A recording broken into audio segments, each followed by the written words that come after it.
As Connie mentioned a minute ago, courage is our focus for worship this month. I won't be performing any death-defying stunts this month, unfortunately. I probably won't even say much that's controversial that takes a whole lot of courage to spit out. Instead, we're approaching courage as a journey of personal reflection. Courage isn't something that one has or doesn't have. It's a virtue that each one of us can cultivate in our own ways, especially for the kind of courage that we need in our lives. The Buddhist teacher Pema Chodron tells a story that beautifully describes the courageous life. She writes that once there was a young warrior in training. Her teacher told her that it was time for her to go do battle with fear. She didn't want to do that. Who would want to go into battle with fear? It strangely seemed too aggressive, but the teacher told her it must be done. So the time came. The student stood on one side and fear stood on the other. In this moment, the student felt very small. Fear looked big and mean and very powerful. They both had their weapons. The young warrior went forward, bowed 3 times, and asked, "May I have permission to do battle with you?" Very surprised, Fear said, "Thank you for showing me so much respect and asking permission." Then the young warrior asked Fear, "How do I defeat you?" And Fear replied, "My weapons are that I talk very fast and I get in your face very close so that you get completely unnerved and do whatever I say. If you don't do what I tell you, I have no power. You can listen to me and you can have respect for me. You can even be convinced by me. But if you don't do what I say, I have no power." That's how the student warrior learned how to defeat fear. I love how this story describes leaning in with curiosity as a way of approaching what we fear, instead of attempting to clobber it or go skydiving to prove a point. She acknowledged fear, bowed to it, asked it some questions, and it unraveled its secrets. It's interesting to me how many different cultures point to the heart as the home of our emotional life. Of course, the word courage, our theme for the month, is based on the French word for heart, cœur. In our mindfulness meditation group, we regularly explore the sensations of different emotions and how they show up all over our body, but especially in the chest and in the abdomen. Think about it. Anger, love, anxiety, compassion. Beyond just words and ideas, we feel those emotions in the center of our bodies. Now, several different indigenous traditions also point to the heart as a source of sustaining emotional and spiritual health. And it's that wisdom that I want to draw on mostly today. I've recently gotten familiar with the work of Angeles Arrien. You may have heard of her. I'm sorry to have just learned about her. She died in 2014. But she was a cultural anthropologist, an author, and a teacher, and she did a lot of work bridging anthropology with psychology and religion. Her best-known book is The Fourfold Way. And there she draws some common threads among indigenous voices. Today I want to describe what she calls the 4-chambered heart. Each chamber is a different component of courage, we might say. She talks about the full heart, the open heart, the clear heart, and the strong heart. One way we can check in with ourselves is by asking, am I full-hearted? Am I open-hearted? Am I clear-hearted or strong-hearted? I personally found these categories really helpful because it's easy to misidentify some of our own challenges as something other than they actually are. In any area of life, especially where we're experiencing a challenge, it's worth asking about these four chambers of the heart. Full-heartedness we might associate with doing something with passion, purpose, or commitment. It's a sense of drive that allows us to connect with our relationships and our work. For retired people, that would probably be the activities that are meaningful.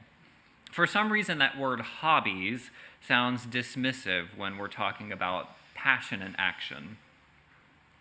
The full heart is really about knowing what you're doing is meaningful and allowing that meaning to push you forward in the action. And that feels good, to stand for something and to act with commitment. The full heart is that piece of us that turns dreams into results. It's also what enables us to exert power for positive change in the world and to care for other people. Sounds great. Of course, we aren't all full-hearted all of the time. The opposite of the full heart is approaching life half-heartedly. And we've all been there, one time or another. It's not doing the same thing over and over that's so challenging. It's the sense that the effort has no purpose. The belief that we aren't going anywhere can be rough. Angeles Arrien says that feeling we should do something we don't want to do is the breeding ground for half-heartedness. Feeling we should be doing something that we don't want to do is the breeding ground for half-heartedness. Now, obviously, not all work is pleasurable all the time. Good work isn't all sunshine and rainbows. In fact, often good work is the kind that's really unpleasant, has long hours and very little recognition. So the full heart is about finding passion and living it. If we can't find a way to want to do what we're doing, if we can't find a sense of meaning in it, eventually the situation has to change. So let me ask, with this chamber in mind, do you feel full-hearted today? Are there areas of life where you're feeling half-hearted? Just acknowledging that, being honest with ourselves, is a pretty brave step. Do you feel full-hearted? Are there areas of life that feel half-hearted?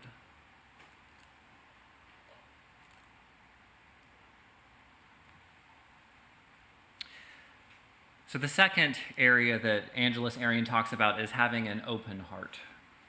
And that's very much what it sounds.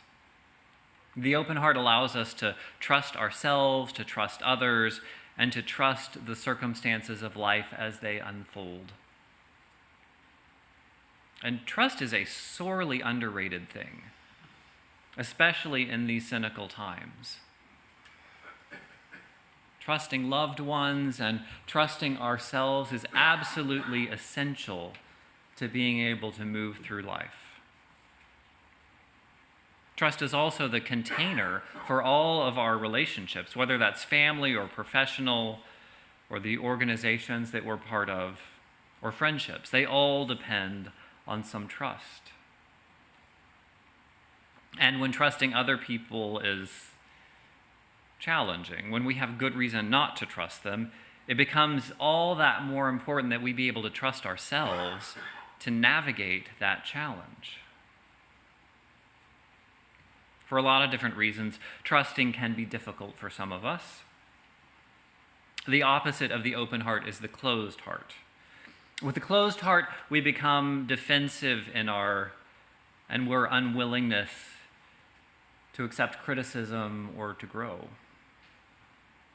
It can also look like being our own harshest critic as we lose trust in ourselves and our own ability to succeed. Maybe the most dangerous piece is a sort of cycle of cynicism and disappointment, and cynicism and disappointment. Again, we have all been in places and times that filled us with doubt and closed our hearts. Angela says that when we notice an area where we've closed our hearts, the project is to soften and reopen our hearts. Building trust is a long and slow process. It takes a lot of courage to lean into trust when it feels uneasy. But it can be done. And so I ask, where in life do you enjoy an open heart, which is a glorious feeling? Where are you able to trust?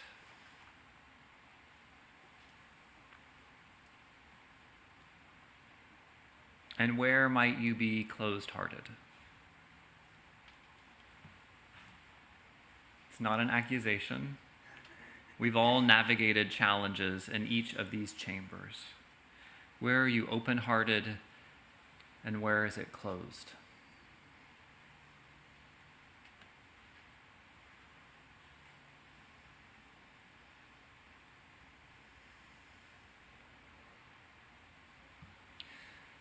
The next chamber of the heart is a clear heart.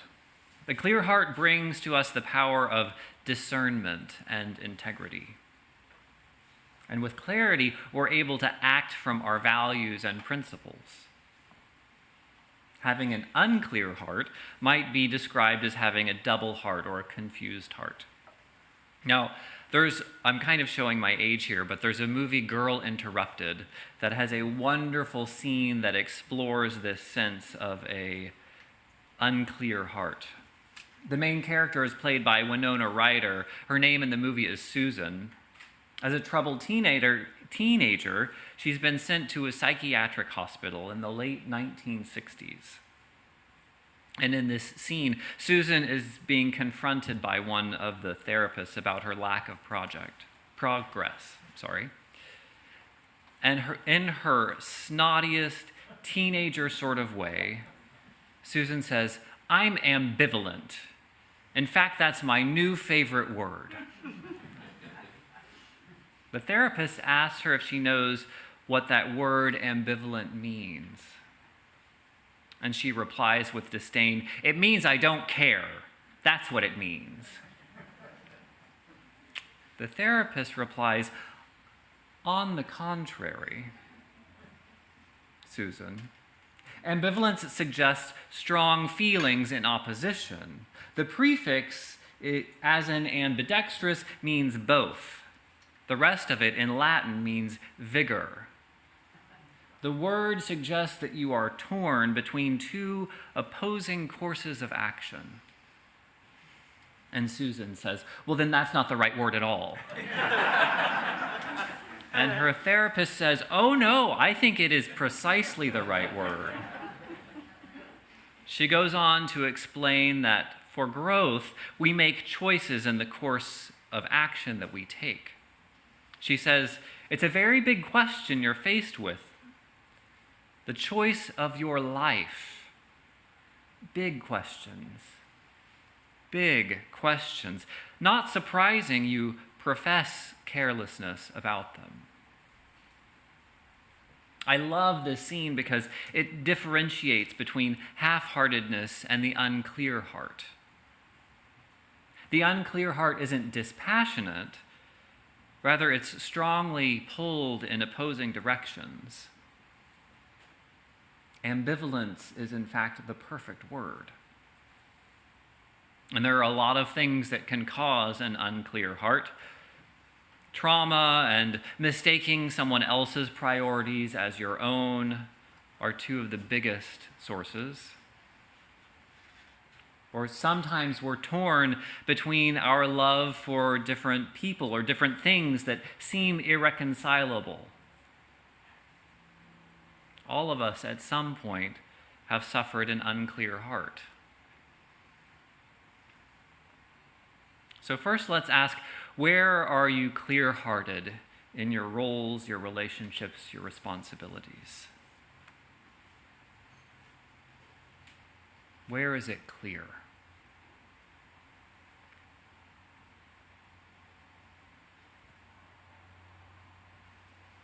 And what are the areas where your heart is unclear, confused, or torn?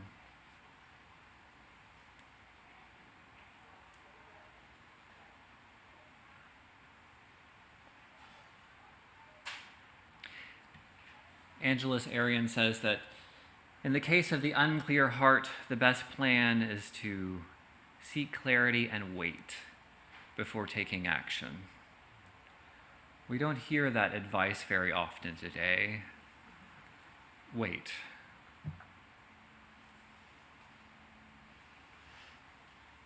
Now, the fourth chamber of the heart is the strong heart. It's where we have the courage to be all of who we are in life. It's the ability to stand by our core. A strong heart helps us face situations that are unfamiliar and unpredictable.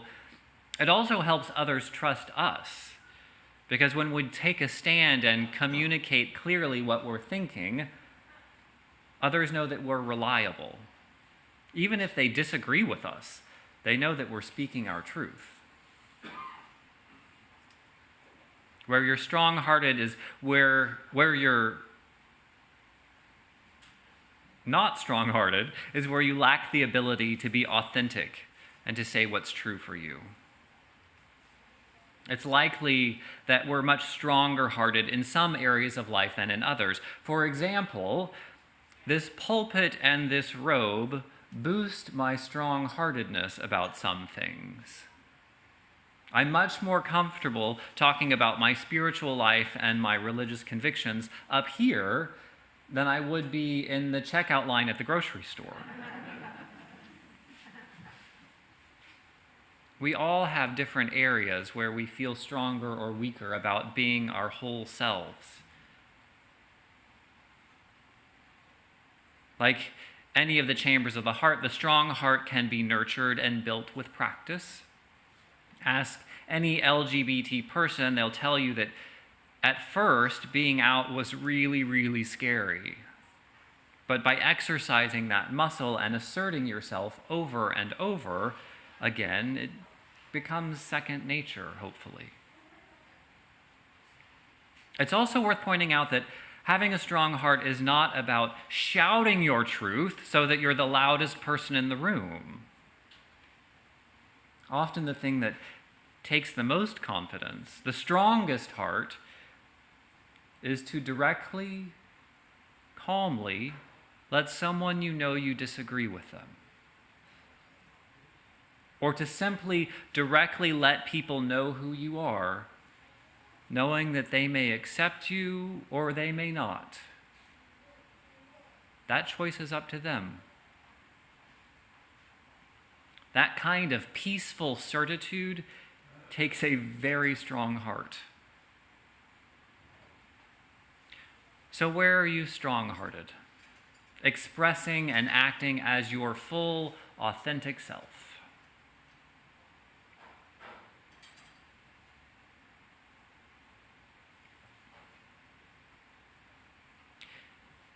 And where are you weak-hearted?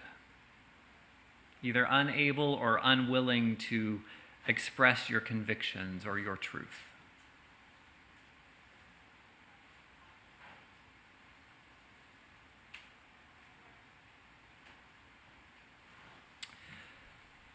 By now, you've probably noticed that these four chambers are very connected to each other. Like the literal four chambers of the human heart, they create a flow of life-sustaining energy. A challenge in one will impact the functions of the other areas. But looking at the pieces separately helps us see where the challenge actually rests. I hope this four-chambered model is helpful for you as it has been for me. The full heart acts with meaning in the world. The open heart trusts others, trusts itself. The clear heart has discernment. The strong heart lives authentically and unapologetically. Where is your heart full? Where is your heart open, clear, and strong? And the really exciting question is, where can you grow? Courage is more than saving puppies from burning buildings or standing up to a bully. Exhibiting courage is tending to a fire of healing power. It's paying attention to what the heart has meaning for in all of us. Amen.